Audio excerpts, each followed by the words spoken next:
이 영상에서는 지구 역사에서 일어난 대멸종 사건에 대해 다루고 있습니다. 첫 번째 대멸종인 오르도비스키 사건과 그 원인에 관한 과학적인 설명이 흥미롭게 전개됩니다. 대멸종은 지구의 생명체가 급격히 감소하는 현상으로 그 원인에는 기후 변화와 생태계의 변동이 포함됩니다. 이러한 역사적 사건을 통해 우리는 지구의 생명체, 다양성과 생태계의 복잡성에 대한 중요한 교훈을 배우게 됩니다. 1. 초기 지구의 대멸종 첫눈과 기후 변화. 지구에 처음으로 눈이 생기면서 대규모 사건이 발생한다. 지구는 급격히 얼음 덩어리가 되어 많은 빙하가 생기고 서식 환경이 극단적으로 감소한다. 이로 인해 생물들이 서식할 수 있는 공간이 줄어들어 생명체 멸종이 일어난다. 줄어든 서식지에서 생물들이 살아남기 어려워지며 최초의 대멸종을 맞게 된다. 이 사건은 지구 역사에서 중요한 첫 번째 대멸종으로 기록된다. 2. 빛의 굴절과 중력 렌즈 효과. 볼록 렌즈를 통해 화살표를 보면 상하좌우가 뒤집히는 현상은 렌즈의 초점의 위치와 관련이 물속에 사물을 넣을 경우 물과 유리의 굴절률 차이로 인해 초점 거리가 길어질 수 있다. 중력은 빛의 진행 방향을 바꾸지만 빛의 속도는 일정하기 때문에 경로가 길어져 도착 시간이 지연되며 중력 렌즈 효과가 나타난다. 빛은 직진하는 성질을 가지고 있으며 시공간 자체가 휘어지는 것으로 인해 휘어져 보인다. 중력을 활용한 시간 지연 현상을 통해 중력 렌즈를 관측할 수 있으며 이는 이미 발생한 초신성 폭발을 다시 보게 하는 역할을 한다. 2.1. 렌즈와 굴절 현상의 탐구. 볼록 렌즈에 의해 빛의 초점이 형성되며 이 초점에서 멀리 있는 물체는 커 보인다. 렌즈의 초점을 지나간 빛은 반대 방향으로 꺾이므로 화살표를 렌즈에 비추면 그 방향이 뒤집혀 보인다. 물과 유리의 굴절률 차이에 따라 빛의 굴절 각도가 결정되며 물에 넣은 렌즈는 초점 거리가 길어진다. 광학 실험에서는 물을 통과한 빛이 공기 중으로 나갈 때 추가적인 굴절이 발생한다. 밀도의 차이가 클수록 빛의 굴절이 심하게 일어나며 반대로 밀도의 차이가 적으면 굴절이 줄어든다. 2.2. 중력의 영향과 빛의 궤적. 중력의 영향으로 인해 빛은 휘어질 수 있지만 빛의 속도 자체는 변하지 않는다. 중력이 강한 공간을 통과할 때 빛의 경로가 변하여 최종 도달 지점까지의 시간은 지연될 수 있다. 중력 렌즈 효과는 빛의 경로를 휘어 빛이 다른 방향에서 관측되게 함으로써 과거의 천문 현상 잔상을 볼 수 있게 한다. 동일한 빛이라도 중력장의 조건에 따라 다른 경로를 통해 도달할 수 있으며 이는 중력에 따른 경로의 길이 변동 때문이다. 중력을 통해 빛의 경로가 휘어지는 현상은 천문학적 관측에서 중요한 역할을 하며 이를 통해 천체의 배치를 예측할 수도 있다. 2.3. 빛의 경로와 시공간의 휘어짐에 대한 이해. 빛은 항상 직진하는 성질을 가지며 우리가 빛이 휘어짐을 느끼는 것은 시공간이 휘어져 있기 때문이라고 설명된다. 따라서 빛이 마치 휘어서 움직이는 것처럼 느껴지지만 실제로는 빛이 지나가는 경로 자체가 휘어져 있는 것이다. 이론적으로 경로가 길어지더라도 빛은 그 경로를 직진으로 이동하고 있으므로 우리가 보기에 시간이 더 오래 걸리게 된다. 3.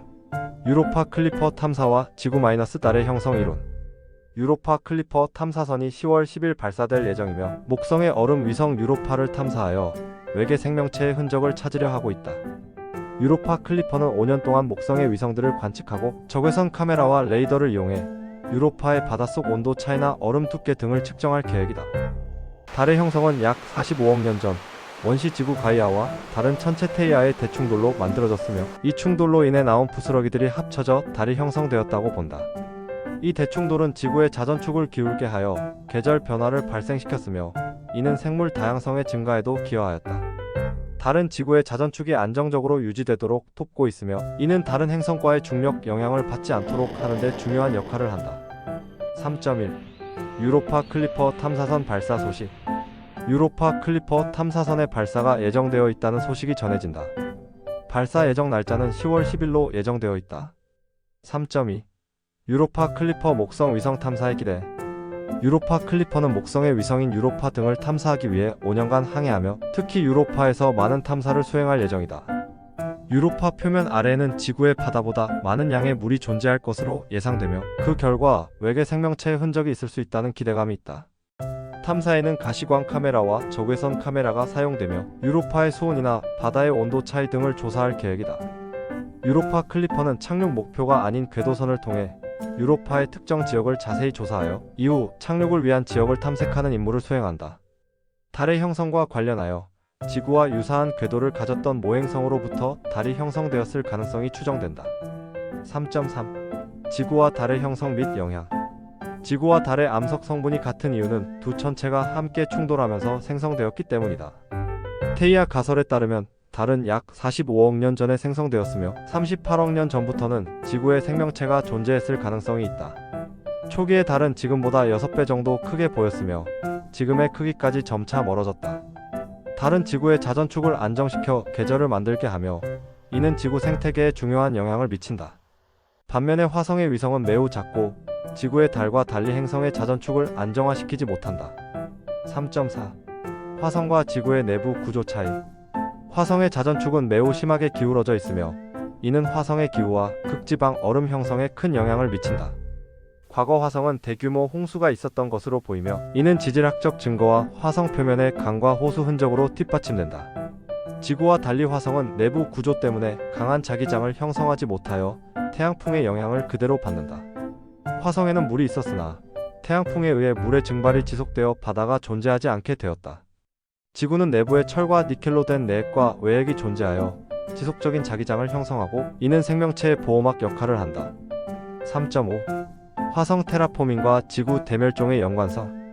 화성의 극지방과 암석에 있는 모든 기체를 내보내도 기압은 지구의 약 0.001기압에 불과하며 이를 통해서는 0.04기압까지밖에 올릴 수 없다. 화성의 대기를 채우기 위해서는 소행성 약 1000개를 끌어와야 하며 현재 기술로는 1000만 년이 걸릴 것으로 추정된다. 그러나 화성 테라포밍에 관한 논문들은 꾸준히 발표되고 있다. 이러한 논의가 계속되는 이유는 지구에서 발생한 몇 차례 대멸종에 대한 대비로 화성을 대안으로 검토하는 것이기 때문으로 보인다. 스티븐 호킹 박사도 이러한 관점에서 화성 테라포밍을 지지한다고 추정된다. 4. 지구의 대멸종과 환경 변화. 과거의 5번의 대멸종 사건은 고생대, 중생대, 신생대로 구분할 수 있으며 대멸종의 시기와 순서를 이해하면 예측에 도움이 될 수 있다. 캄브리아기에는 생명의 다양성이 급격히 증가했고 오르도비스기에는 지구가 급격히 냉각되면서 대멸종이 일어났다. 대멸종의 원인은 이산화탄소 감소와 해안선 변화, 산소 부족 등이었으며 극한의 환경 변화가 주요 원인이었다. 오르도비스기의 대멸종에는 천문학적인 근거가 제기되었으며 태양계의 큰 별의 영향이나 지구의 고리가 기후 냉각에 기여했을 가능성이 있다. 대멸종의 정의는 지구상의 생명체가 75% 이상 멸종할 때로 이는 전 세계적으로 단기간 내 발생하는 사건이어야 한다. 4.1. 대멸종과 고생대의 지각 변동. 과거의 5번의 대멸종 사건은 고생대, 중생대, 신생대로 나눌 수 있으며 각각의 시기는 고유한 특징을 가진다.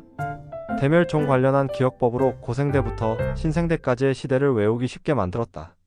오르도비스기 첫 번째 대멸종의 원인은 대기 중 이산화탄소 감소와 유성, 생물의 탄생 등 다양한 이유가 결합되어 있었다.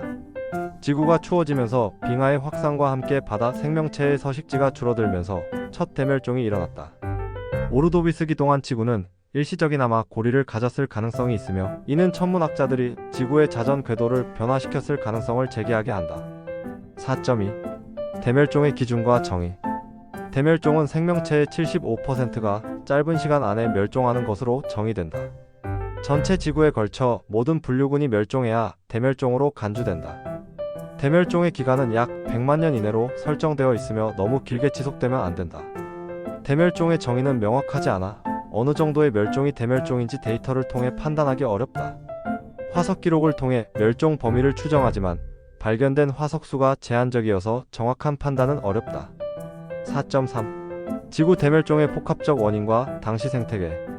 화석을 통해 지구는 대략 5번의 대멸종을 겪었고 첫 번째는 캄브리아기와 오르도비스기에서 발생한 것으로 추정된다. 두 번째 대멸종은 여러 원인들, 예를 들어 운석 충돌이나 해양순환 악화로 인한 무산소 상태의 발생, 그리고 화산 폭발로 인한 이산화황 방출 등 복합적 요인들이 결합하여 발생하였다. 석탄기가 시작되면서 대기 중 이산화탄소 농도는 지금보다 10배나 높았고 이로 인해 초열 대기후에서 나무들이 급격히 번성하였다. 이 시기에는 나무가 썩지 않고 그대로 쌓여 석탄이 형성되었고 이는 당시 지구의 순환 과정을 온전하게 재생할 수 없었던 이유 중 하나로 볼 수 있다. 고생대 당시 산소 농도가 높아 동물들이 크게 성장할 수 있었고 이로 인해 예를 들어 곤충들의 크기가 상당히 컸던 것으로 보인다. 5. 대멸종의 주요 원인과 진행. 대멸종의 주요 원인으로는 급격한 온도 변화와 대기 산성화, 산소 농도의 급격한 감소가 있으며 이는 주로 화산 활동에 의해 발생한다. 대멸종 시 종의 다양성이 크게 감소하며 종의 수가 감소하기보다는 다양한 종들이 줄어드는 것이 중요하다. 화산 활동으로 인해 공룡 등 많은 생물들이 감소했고 이후 운석 충돌로 인해 멸종이 진행되었다. 지질학적 대멸종 사건은 새로운 종의 탄생을 유도하며 멸종은 새로운 생명체가 출현하는 데 필수적이다. 세 번째 대멸종은 95%의 종이 멸종하는 큰 사건이었으며 이는 당시의 급격한 기후 변화와 환경 변화가 결정적이었다.